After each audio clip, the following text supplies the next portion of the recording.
Hello friends, welcome to my channel. इस channel में इस वीडियो में हम हर वीक एक वीडियो लाएंगे एवरी संडे आपके लिए, जिसमें कि हम 5 पॉइंट वीकली एनालिसिस करेंगे पूरे होल मार्केट की, जिसमें कि हम इंडिया की भी एनालिसिस करेंगे और वर्ल्ड में क्या चल रहा है उसकी भी एनालिसिस करेंगे। जिसमें कि हम 5 पॉइंट्स की एनालिसिस करेंगे, जो कि पहला है निफ्टी और बैंक निफ्टी का पूरा वीकली इंपॉर्टेंट लेवल्स और सपोर्ट और रेजिस्टेंस, कि क्या इनमें ऊपर की तरफ में और नीचे की तरफ में लेवल्स हो सकते हैं। एफ की एक्टिविटी की क्या चल रही है, dollar, crude, USD INR, US bonds and bitcoin में वीकली कैसा गेन और लॉस हुआ है, और उसके बारे में हम और आगे डिटेल्स में जानेंगे। ग्लोबल मार्केट की डाटा एनालिसिस, जैसे कि यूएस, यूरोप और एशिया की मार्केट्स कैसी परफॉर्म कर रही है, क्या उनमें चल रहा है और क्या उनमें ट्रेंड दिख सकता है। मेजर इवेंट्स और न्यूज़ फ्लो, जो कि हमारे लास्ट वीक में हुआ था और इस कमिंग वीक में जो इंपॉर्टेंट है और जो बहुत अच्छा मार्केट को इम्पैक्ट कर सकता है। और सबसे लास्ट में हम इंपॉर्टेंट कुछ एफएनओ स्टॉक्स, जो कि नेक्स्ट वीक में आपको रडार पर रखनी है, जिनमें कुछ अच्छा कुछ एक्शन दिख सकता है। तो आइए चलिए वीडियो को शुरू करते हैं। सबसे पहले निफ्टी और बैंक निफ्टी की वीकली लेवल एनालिसिस। निफ्टी और बैंक निफ्टी, जैसा कि आप देख सकते हैं, ये अप्रोक्स 0.1 से 0.65% डाउन रही है लास्ट वीक में।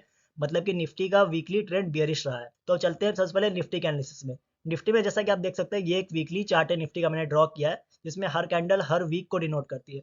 जिसमें कि हम देख सकते हैं ये एक डाउनवर्ड ट्रेजेक्ट्री में निफ्टी चल रही है, जिसमें हम सपोर्ट लाइन, मैंने दो लाइन खींची है, जो कि एक पहली लाइन है सेक्शन 800 पर। ये एक वैसा एरिया जहां निफ्टी बहुत बार सपोर्ट लेती आई है, तो इसलिए हम ये एक्सपेक्ट कर रहे हैं कि अभी भी ये दोबारा से गिरेगी, तो ये उस जगह पर सपोर्ट इसे लेना चाहिए। दूसरा जो लाइन है मैंने जो खींचा है, वो यहाँ पर खींचा है ग्रीन लाइन के पास। सबसे पहले मैं आपको बता दूं, ये जो लाइन्स है, black lines, pink line, green line, ये क्या है। ब्लैक लाइन जो है वो वीकली मूविंग एवरेज है, ये 20 वीक्स का मूविंग एवरेज है। पिंक लाइन है 50 वीक्स का मूविंग एवरेज। ग्रीन लाइन है 100 वीक्स का मूविंग एवरेज। और जो येलो लाइन आप नीचे देख रहे हैं, ये 200 वीक्स का मूविंग एवरेज है। तो ये 100 वीक्स का मूविंग एवरेज एवरेज है, जहां पर निफ्टी जाकर एक अच्छा खासा सपोर्ट बनाती है। जैसा कि आप देख सकते हैं, पहले भी जब ये गिर रही थी 18600 से, तो ये 100 वीक्स के मूविंग एवरेज पे जाकर इसने एक अच्छा खासा यहाँ पर बॉटम बनाया, और उसके बाद ये अपट्रेंड इसमें शुरू हो गया। तो अभी की डेट में भी ये जो है फॉल आ रहा है, ये मैक्स टू मैक्स आपको ग्रीन लाइन तक, मतलब कि 16600 तक जाकर यहाँ पर इसमें सपोर्ट लेने की बहुत ज़्यादा उम्मीद है, अनलेस की कोई बहुत बड़ी और बहुत नेगेटिव कुछ न्यूज़ ना आ जाए। एल्स यहाँ से ऐसी लाइन है, ऐसी ये सपोर्ट है, यहाँ से इसे बिल्कुल अच्छा खासा सपोर्ट मिलेगा। तो अगले वीक के लिए हम निफ्टी के लिए हमारा पहला सपोर्ट है 16800, जो कि ऊपर की लाइन, जहां पर निफ्टी बहुत बार सपोर्ट ले चुकी है। और दूसरा है 16600 की लाइन, जो 100 वीक्स का मूविंग एवरेज। रेजिस्टेंस जो हम देख सकते हैं अभी के लिए, निफ्टी अभी 16945 पर है, तो निफ्टी के लिए पहला लेवल जो रेजिस्टेंस होगा वो 17000 होगा। और उसके बाद जो 17200 है, वो एक अच्छा खासा रेजिस्टेंस एक्ट करेगा। अगर वो लेवल क्रॉस हो जाए, तभी आपको एक लॉन्ग टर्म निफ्टी पर एक बुलिश ट्रेंड दिखाई देगा। तो आपको कोई भी लॉन्ग टर्म का ट्रेड लेना है, तो आपको 17200 के ब्रीच होने का पहले इंतजार करना पड़ेगा अच्छे से। तब तक ट्रेंड इसमें बियरिश ही रहेगा। अब आते हैं बैंक निफ्टी। बैंक निफ्टी का, जैसे आप चार्ट देख सकते हैं, इसमें जो है मैंने फर्स्ट लाइन जो बनाई है सपोर्ट की, वो है 38600, जहां पर इसने लास्ट वीक भी इसने अच्छा खासा सपोर्ट लिया था। उसके बाद जो ये सेकंड लाइन जो मैंने सपोर्ट की बनाई है, जो कि फिर से एक मेजर सपोर्ट है, यही 100 वीक्स का मूविंग एवरेज, जहां पर जाके इसने पहले भी सपोर्ट लिया हुआ है।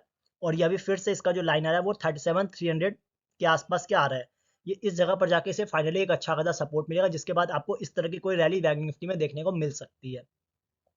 रेजिस्टेंस की बात करें, जो कि ये 39500, क्योंकि अभी ये 39395 पर है, तो यहाँ से 100 पॉइंट ऊपर ही इसके पास एक अच्छा खासा रेजिस्टेंस है। और उसके बाद जो आपका मेजर रेजिस्टेंस जो आएगा वो है 40000। आपको कोई भी लॉन्ग ट्रेड करना है, तो आपको 40000 के ब्रीच होने का इंतजार करना पड़ेगा। वो ब्रीच हुआ है, उसके बाद आप अच्छे खासे बैंक निफ्टी में लॉन्ग कर सकते हैं। तब आइए चलते हैं सेकंड पॉइंट पर, जो कि हमारी एफ की एक्टिविटी और मेजर स्टैट्स की एनालिसिस है। एफ का अगर हम ट्रेंड देखें, तो एफ ने 1720 करोड़ की सेलिंग की है, जो कि बताता है एफ अभी भी सेल मोड पर है। अगर हम बाकी चीज़ों की एनालिसिस करें, जो कि डॉलर इंडेक्स, जो कि 102.78 पर है, जो कि वीकली लेवल पर थोड़ा गिर रहा है नीचे, जो कि कूलिंग ऑफ हो रहा है। और ब्रेंट भी हमारा 75 पर चल रहा है, जो कि अराउंड 52 वीक लोज के पास है, जो कि एक गुड साइन है। मतलब ये दोनों चीज़ें हमें बता रही है कि मार्केट इंटरनल जो है, ग्लोबली मार्केट ठीक है, उनमें कोई दिक्कत नहीं है।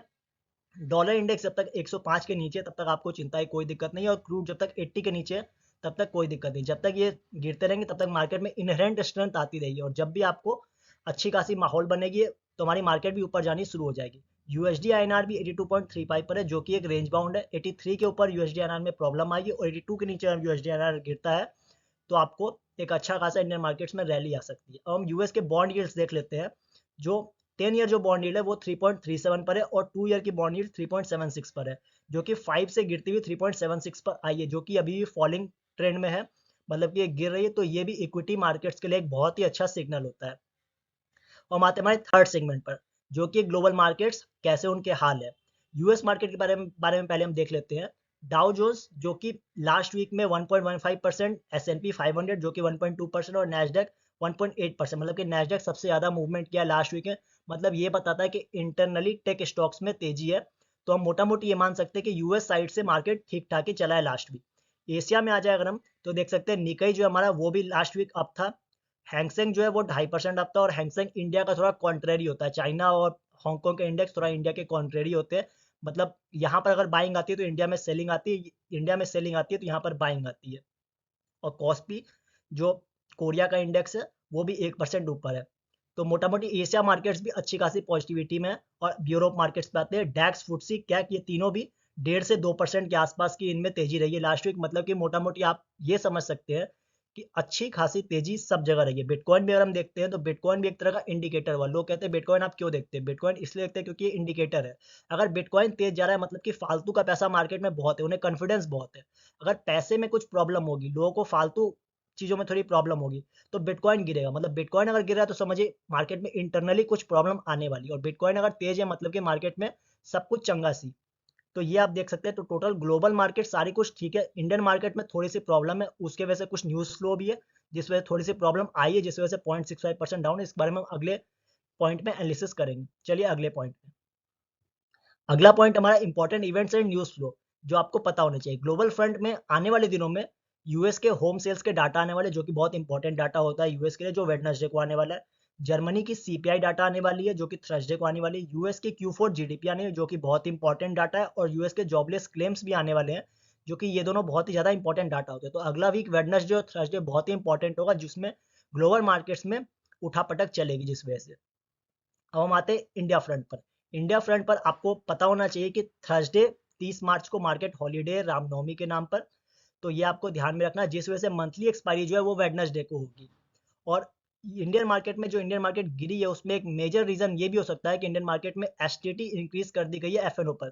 इस बारे में मैंने यहाँ पर आपको एक इमेज डाल दी, आप इसको जाकर गूगल पर सर्च करके देख सकते हो। एसटीटी मतलब कि जो आप एफएनओ में जब ट्रेडिंग करते हो तो आपको जो गवर्नमेंट को टैक्स देना पड़ता है वो थोड़ा सा इंक्रीज हो गया 25% से, जिसके वजह से ये न्यूज़ में कहा जा रहा है कि एचएफटी ट्रेडर्स को, जो हाई फ्रीक्वेंसी ट्रेडर्स होते हैं, उनको दिक्कत हो सकती है। तो ये भी एक नेगेटिव न्यूज़ जो भी आएगी मार्केट में वो थोड़ा सा नेगेटिव सेंटीमेंट पैदा करेगी। तो ये आपको बिल्कुल ध्यान रखना है। अब और इम्पोर्टेंट न्यूज़ जो आई है जिसका इफेक्ट आने वाला है, ये 30 मार्च को इफेक्ट आने वाला है। Do not exercise facility in FNO. FNO में डू नॉट एक्सरसाइज करके एक फैसिलिटी चलती थी, उसको अब हटाया जा रहा है। मतलब कि अगर आप इसको मैं सिंपल तरीके से समझाऊं, तो अगर आप ऑप्शंस में ट्रेडिंग करते हैं तो आपको अपने ऑप्शंस को एक्सपायरी डे के एक दिन पहले ही आपको स्क्वायर ऑफ कर लेना है। अगर आप एक्सपायरी डे तक उसे कंटिन्यू रखते हैं तो आपको कुछ पेनल्टी चार्जेस वगैरह ऐसा कुछ आपको लग सकता है। तो हम चलते हैं अपने फिफ्थ और लास्ट सेगमेंट पर, जो कि है इंपॉर्टेंट एफएनओ स्टॉक्स, जो आपको वॉच लिस्ट में रखना है। पहला है हिंदुस्तान जिंक, जिसमें कि 26 रुपए का डिविडेंड अनाउंस हुआ है, जिसके रिकॉर्ड डेट है 29 मार्च। अब अगला स्टॉक है वेदांता, जो कि हिंदुस्तान जिंक से जुड़ा हुआ स्टॉक है। हिंदुस्तान जिंक जो अपना डिविडेंड देगा उसका मेजर पार्ट आपको वेदांता को मिलेगा, जो कि अब वेदांता भी अपना डिविडेंड देने वाला है, जिसकी इस वीक में आपको एक अनाउंसमेंट आ जाएगी कि वेदांता का कितना रुपए का डिविडेंड आने वाला है। हमारी एनालिसिस है कि अराउंड 20 रुपए के आसपास का इसमें डिविडेंड आपको आने वाला है। और तीसरा जो स्टॉक आपको रडार पे रखना है सिम्फनी है, जिसमें कि 200 करोड़ का कंपनी बायबैक करी। अभी इसका शेयर 1000 रुपए के आसपास चल रहा है, और इसके कंपनी ने 2000 रुपए का बायबैक अनाउंस किया, जिसकी एक्स डेट है 29 मार्च को। मतलब कि अगर आप 27 मार्च तक अगर आप शेयर खरीदते हैं तो आपको इसके बायबैक में पार्टिसिपेट करने का मौका मिल सकता है। और हम इंपॉर्टेंट और कुछ स्टॉक्स जो मार्केट को बिल्कुल मूव करते हैं बहुत अच्छे तरीके से, जिनका निफ्टी में बहुत अच्छा खासा वेट है, उनको भी आपको बिल्कुल रडार पे रखना है, क्योंकि मार्केट एक अच्छी खासी जगह पर घूम रही है जहां पर एक अच्छा खासा बॉटम बन सकता है। तो आपको सबसे पहले रिलायंस पे अपने रडार पे रखना है, जो कि एक हमेशा न्यू लो की तरफ बढ़ रहा है, 2200 के आसपास घूम रहा है, जो न्यू लोज बना रहा है। तो इसमें भी बहुत एक तगड़ा रिवर्सल आपको दिख सकता है। रिलायंस का सेंटिमेंट मार्केट का सेंटिमेंट होता है, तो आपको इस चीज़ को ध्यान में रखना है कि रिलायंस में जिसका वेटेज 10% है, और एचडीएफसी बैंक इसका वेटेज अराउंड 10% है। तो ये भी निफ्टी और बैंक निफ्टी को, ये दोनों स्टॉक बहुत ज़्यादा मूव करवा सकते हैं। तो आपको इन दोनों स्टॉक के मूवमेंट पर ध्यान देना है। तीसरा जो स्टॉक है वो अडानी ग्रुप, पूरी तरीके से जो कि एक मार्केट के पल्स को बताता है। अगर अडानी ग्रुप में कोई प्रॉब्लम है तो इंडियन मार्केट ऊपर जाने से बहुत ज़्यादा प्रॉब्लम होगी इंडियन मार्केट को। तो आपको अडानी ग्रुप पर भी थोड़ी नज़र रखनी है हल्की सी, कि इस ग्रुप में चल क्या रहा है और इसके स्टॉक्स कहाँ जा रहे हैं। अगर ये स्टेबल है तो मार्केट में इनहेरेंट कोई दिक्कत नहीं है। बाकी जब तेज़ी आनी होगी वो आ जाएगी इसमें, वैसी कोई बात नहीं है इसमें। अगर अडानी ग्रुप में कोई प्रॉब्लम है तो आपको इस बारे में कंसर्न होना चाहिए। ये थे सारे के सारे 5 पॉइंट जो हम डिस्कस किए थे, या ये सारी आर्टिकल है हिंदुस्तान जिंक की, वेदांता की और सिम्फनी की। ये आप जाके अपने इन आर्टिकल्स में आके देख सकते हैं। तो कैसा लगा दोस्तों आपको ये वीडियो? अगर आपको ये वीडियो अच्छा लगा हो तो इस वीडियो को लाइक शेयर करें और हमारे कंटेंट को लोगों तक पहुंचाएं। हम इसी तरीके के हर वीक आपको एनालिसिस कंटेंट लाते रहेंगे। Thank you very much.